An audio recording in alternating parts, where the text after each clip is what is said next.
जगात वास करणारी श्री गुरुदेव शक्ती. माणूस द्या माझं माणूस द्या ही भीक मागता प्रभू दिसला. वंदनीय राष्ट्रसंत श्री तुकडोजी महाराजांनी त्यांचे संपूर्ण जीवन माणूस घडवण्यात खर्ची केले. पण सध्याच्या काळी तो माणूस कुठेतरी हरवत चालला आहे, कुठेतरी लपत चालला आहे. आणि आपल्याला माणसातला माणूस जागी करायचा आहे, माणसातली माणुसकी जागी करायची आहे. आणि त्याकरिता गरज आहे ती म्हणजे सर्वांगीण सुसंस्कार शिबिराची. त्याकरिता गरज आहे ती म्हणजे मुलींना संस्कार द्यायचे. मुलींनाच नव्हे तर सर्व मुलांना, मुलींना आणि देशाच्या तरुणांना संस्कार देण्याचे. व्यासपीठावर उपस्थित सर्व मान्यवर, गुरुवर्य तसेच इथे उपस्थित सर्व पालकांना मी जयगुरु करते. मी कुमारी श्रुती प्रदीप घोडकर, वर्ग 10वीची विद्यार्थिनी, अमरावतीला राहते. आपल्या सर्वांना माहिती आहे मध्यंतरी एक फेमस पिक्चर निघाला, तो म्हणजे पुष्पा. सर्वांना त्याच्यातला डायलॉग तर आठवतच असेल ना, झुकेगा नाही साला. सर्वांना तो डायलॉग ऐकल्यावर खूप बरं वाटते. मुलांना वाटतं की आपण पुष्पासारखं व्हावं, झुकेगा नाही साला मनात फिरलो की आपण खूप मोठे होऊ. पण ज्या राजाने आपल्या डोक्याच्या केसापासून तर पायाच्या नखापर्यंत रक्ताचा एक एक थेंब या मातीला अभिषेक केला, असे छत्रपती संभाजी महाराज जेव्हा अफजल खान समोर उभे राहून त्याला झुकेगा नाही साला म्हणत त्याला त्याची अवकाश दाखवतात, तेव्हा आपल्याला खरं मध्ये कळते की झुकेगा नाही साला हा पुष्पा नाही तर संभाजी महाराज आहे, ज्यांनी आपल्याला जगायचे कसे, मरायचे कसे हे शिकवले. आपला आदर्श हा पुष्पा नव्हे तर आपल्या देशातले महान राजे छत्रपती शिवाजी महाराज, संभाजी महाराज, राष्ट्रसंत श्री तुकडोजी महाराज यांनी शिकवलं आहे. तुम्हाला आपल्याला सध्या कुठे लढायला तर जायचं नाही आहे, पण आपल्याला लढा द्यायचा आहे तो म्हणजे वाईट प्रवृत्ती असलेल्या लोकांना, जे मुलींना शिकू देत नाही, जे मुलींवर अत्याचार करतात.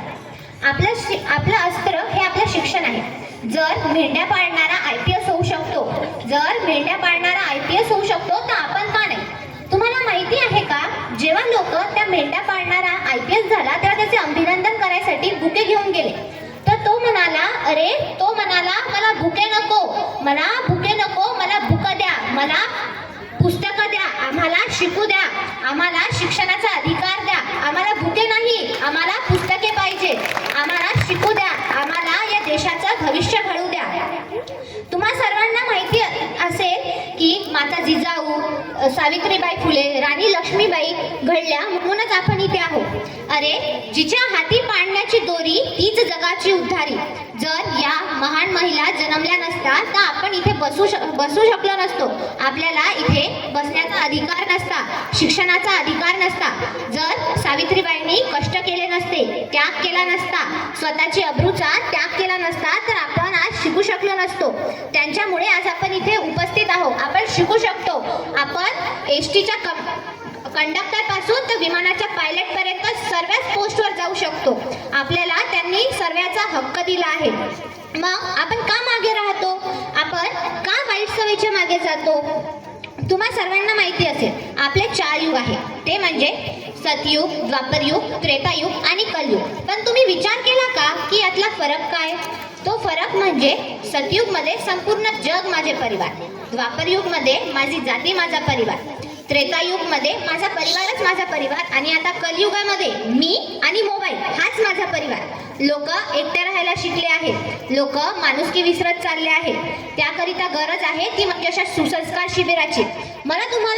मी तुम्हाला सांगू इच्छिते की इथे ज्या काही मुली इथे सहभागी झाल्या आहेत त्या 2 मे ते 11 मे म्हणजे 10 दिवस हा बिना मोबाईलला हात लावे त्या इथे आहेत. मी सर्व पालकांना इच्छा करते की त्यांनी या सर्व मुलींचं टाळ्या वाजवून एकदा स्वागत करावं. कारण की जर तुम्ही एकदा करून तर पहा, एक दिवस आपला मोबाईल स्विच ऑफ करा, तुम्हाला किती अडचणी येतील. आणि या मुली इथे 10 दिवसापासून मोबाईल शिवाय आहे, आपल्या आईवडिलांशिवाय आहे, तर त्यांनी किती मोठं संकल्प करून त्या इथे आल्या असतील. काही मुली होत्या ज्या रडल्या, ज्यांना घरी जायचं होतं, ज्यांना आईच वडिलांची नाही तर मोबाईलची आठवण आली.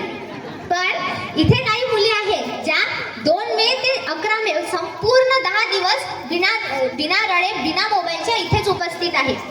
मी शेवटी एवढंच सांगते, आपल्या देशाला तरुणांची गरज आहे, तेही चांगले तरुण, वाईट तरुण नाही, सुसंस्कारित तरुण, शिक्षित तरुण. आपल्याला वाईट सवयीच्या मागे नाही तर आपल्याला सुसंस्कारित व्हायचं आहे.